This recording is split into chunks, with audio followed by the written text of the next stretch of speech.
Li He, Lamentations of the Bronze Camels. Unsettled, unhappy, near the end of April, I've gone searching for flowers in the eastern suburb.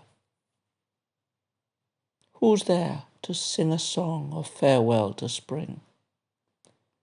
Only the lamentations of the bronze camel on the banks of the Luo. South of the bridge gather travellers on horseback. The northern mound teems with men of generations past. The traveller drinks all there is in a wine cup. The camels have grieved for 10,000 springs.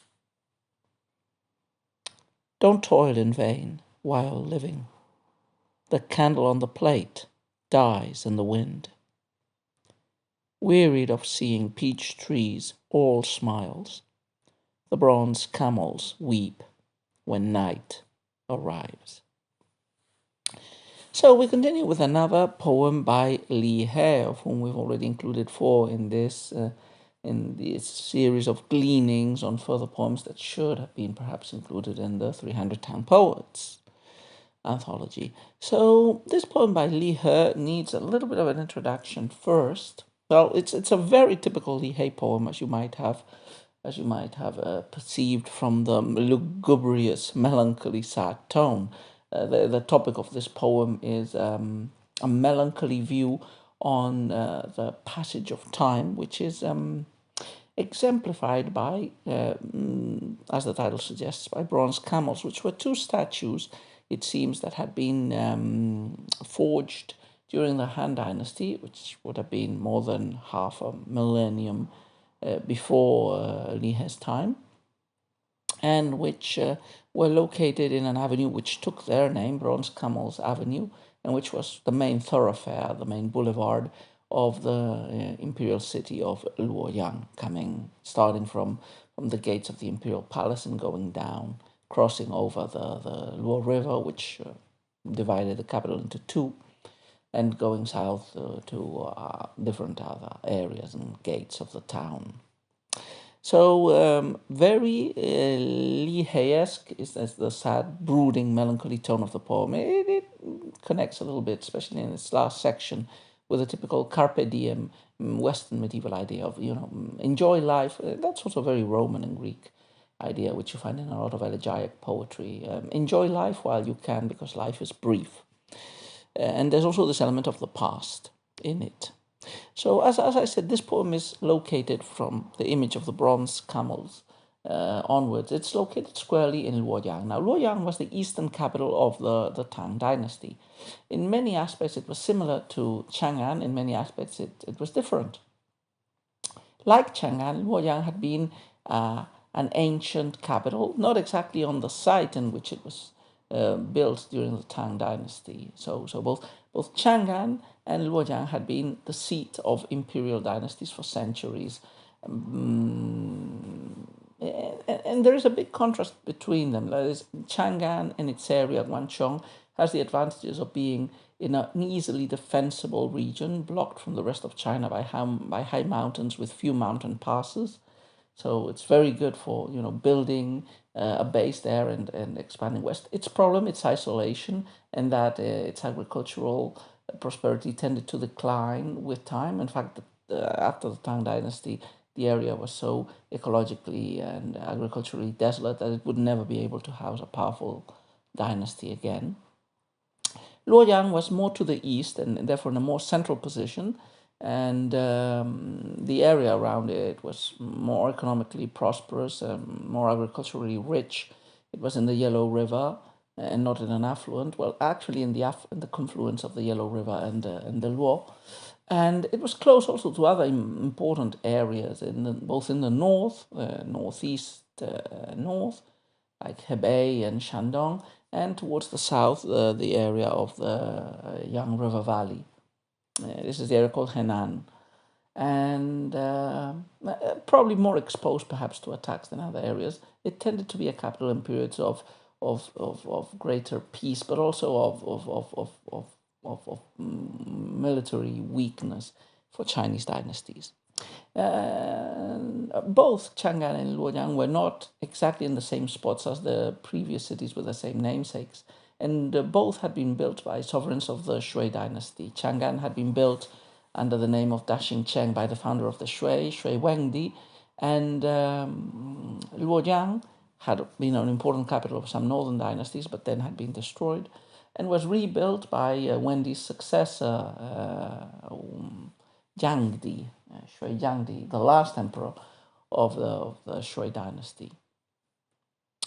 And the organization in Luoyang was more natural, whereas Chang'an was a more symbolic capital, which included a not very rational distribution of marketplaces or a position of imperial palaces in places that were insalubrious, to say the least. Luoyang was a more rational city in that respect, and used the main river, the Luo, as its waterway, which facilitated commerce. And the imperial palace here was located in the northwest of the city. Luoyang was economically much more reasonably placed to be a capital. In fact, different droughts and famines forced the Tang emperors in the early part of the dynasty to temporarily displace their capital to Luoyang from time to time, and Empress Wu Zetian, in fact, tried to establish a capital of her brief dynasty in Luoyang itself. So, well, that gives the background for the poem. This is the eastern capital of the Han, which was very important city, probably with around 1 million inhabitants, making it the second largest in China at the time, and probably the second largest in the world. And we get some of the geography of it depicted here. Like, I've checked some maps. I didn't find that much information in English about Tang Luoyang, but we have in the northwest this palace. There's an avenue coming out from it and some imperial gates, and I imagine the bronze camels would be there, escorting the gate on both sides. And this was an imperial thoroughfare, and just a bit to the south of it, there would have been a bridge or a series of bridges spanning the Luo River Valley, and perhaps a big square-like space where many merchants and aristocrats would have met and paraded. And this is hinted at in this poem, this big space south of the bridge where the merchants, travelers gather. This was probably the starting point of the Silk Road from the Chinese perspective. This was Chang'an, but this is further to the east. There would have been mounds from the previous occupation of Luoyang, and these are referred to. There's probably funerary mounds of previous dynasties, which in those times would have been out of the ancient Luoyang, but were now included in this latter-day Luoyang. And I think that's it for the background. We can go and take a look at the poem couplet by couplet. The poem begins with a sad, melancholy mood in spring, which is very, as I said, very Li-esque. Like, his poems are generally brooding and melancholy, but most Chinese poetry tends to be like that as well. But anyway, we have this contrast that is presented all through the poem between the present and the past, between current splendor and pleasure and beauty of flowers, but the melancholy sense that all this is, going to pass away soon, and those immutable, permanent bronze camels represent, along with the poetic persona, this conscience of the passage of time and the evanescent nature of everything, and the sadness that inevitably comes as a result of this sort of reflection. Okay, let's take a look at the poem as usual, couplet by couplet. So, first couplet. Unsettled, unhappy, near the end of April, I've gone searching for flowers in the eastern suburb. So, the first couplet usually locates us in time and in space. Already the title has told us, with its reference to the bronze camels, that we're in Luoyang. As the first line tells us the mood of the poet, it is sad, and tells us the season as well, the time. This is the end of April, which April, that's the second month of spring. It probably would be the second or third month of the Chinese calendar in the original. So it's probably the end of the second month or the third month, the last month of spring. Spring is going to pass, but it's still there. The poet is feeling sad. We're not explained what the reason for that sadness is. And he's gone searching for flowers, probably to achieve a certain degree of pleasure and forgetfulness of his worries. Eastern suburbs are mentioned. As I said, Luoyang was designed in such a way that the palace area was to its northwest. Maybe the eastern suburbs refers to the eastern portion, so the poet is going out from the imperial city, perhaps, and going eastward, but probably not outside the city. In fact, the emphasis on the bronze camels indicates us that we're probably still quite close to the core of the city centre. This wouldn't be that much in a contradiction with the searching for flowers, because the city would have included green areas, even pretty close to its centre point. Anyway, so the poem is searching a surcease of sorrow, but no more flowers or flower viewing are mentioned in the rest of the poem, so we might imagine that that first desire has been stopped in its tracks. Second couplet. Who's there to sing a song of farewell to spring? Only the lamentations of the bronze camel on the banks of the Lo.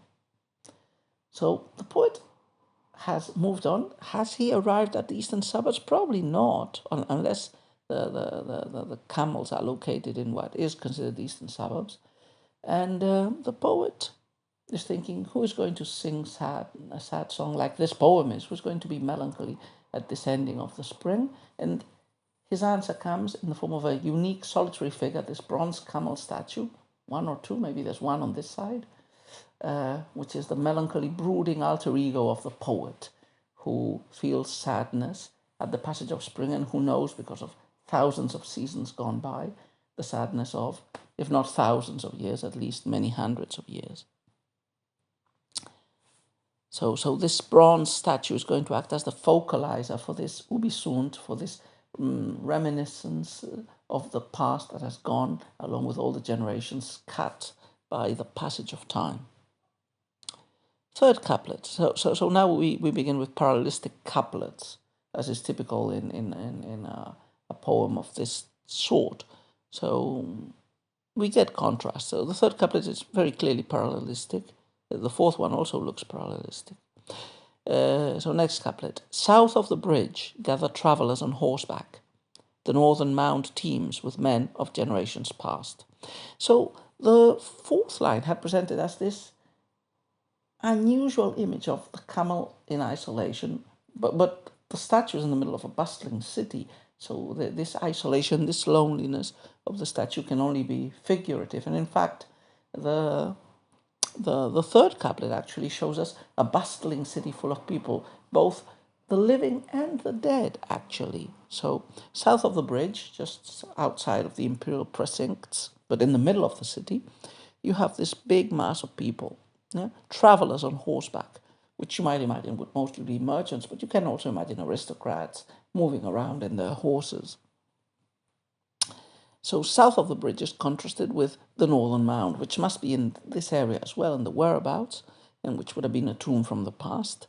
The northern mound teems with men of generations past. So this is a space that has been a lived and populated space. Luoyang, as we mentioned before, it's an ancient capital, even if not exactly located in the place of Tang Luoyang. Teeming with the living, but also teeming with the dead. In fact, that melancholy is the melancholy that the poet is feeling from the first line onwards can be attributed to this feeling of sadness in the midst of all this splendor and of all the population and riches of Luoyang.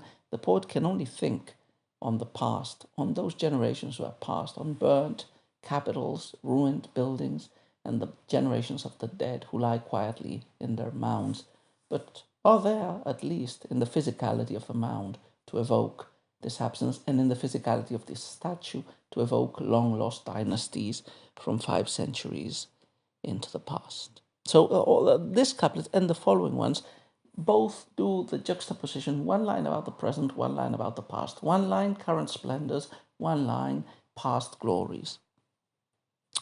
The next couplet is just the same, or follows this line. The traveller drinks all there is in a wine cup. The camels have grieved for 10,000 springs. The previous couplet contrasted south of the river, teeming with people, north of the mound, or the northern mound, teeming with the dead, with the absent.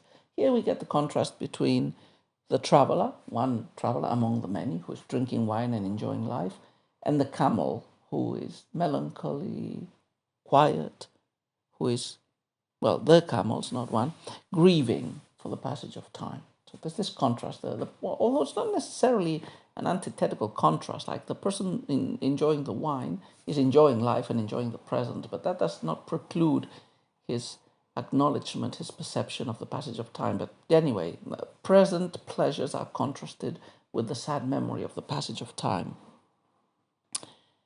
Okay, the last two couplets move us along. We've had, up to now, the poem has been mainly descriptive, you could say, in depicting where we are, the camels and these images of the passage of time. The last two couplets actually give us the you could say, the moral message, the reaction of the poet, and bearing in mind the situation, what should be done, what should be the proper attitude. Don't toil in vain while living. The candle on the plate dies in the wind. So the message the poet seems to be getting from this experience, from the viewing of Luoyang, from the viewing of the statues, from his sad thoughts on the past, on all of the gone ones, his thoughts move to, the pretty typical carpe diem message from our own poetry. Enjoy life. Don't toil in vain. Well, don't toil in vain does not necessarily mean pleasure, but it means, try to do things that are meaningful. So perhaps there isn't so much a carpe diem, but a rather leave your imprint into the world while you still have time. That would match with Li Hei's frustration as an unsuccessful candidate of the scholar official examinations and a person who died young. But do the effort to improve things and to change things while you can. Remember, time passes quickly, and that candle on the plate dying in the wind is a very typical metaphor, the snuffed out candle, for the brevity and fragility of life. And finally, the poem concludes with a very visual image that probably reinforces the message of the previous couplet in a more poetic and visual way. Wearied of seeing peach trees all smiles, the bronze camels weep when the night arrives. The beautiful peach trees, which are the epitome of early spring and of beauty and of enjoyment and of pleasure, with their smiles, are contrasted with the bronze camels who are weeping when the night comes. Night, again, as a very apt metaphor or evocation of death, and the darkness of disappearance and death. So probably the poem ends in this, I would say, not so much carpe diem, actually. I have changed my mind while reading this poem for you. It ends on this serious, almost moralistic note of don't worry about pleasure, about, the youth and the frivolities. The serious thing is to think about the passage of the seasons and to devote yourself to serious pursuits. I love the personifications of the end, which make the objects really vivid, like, flowers smiling.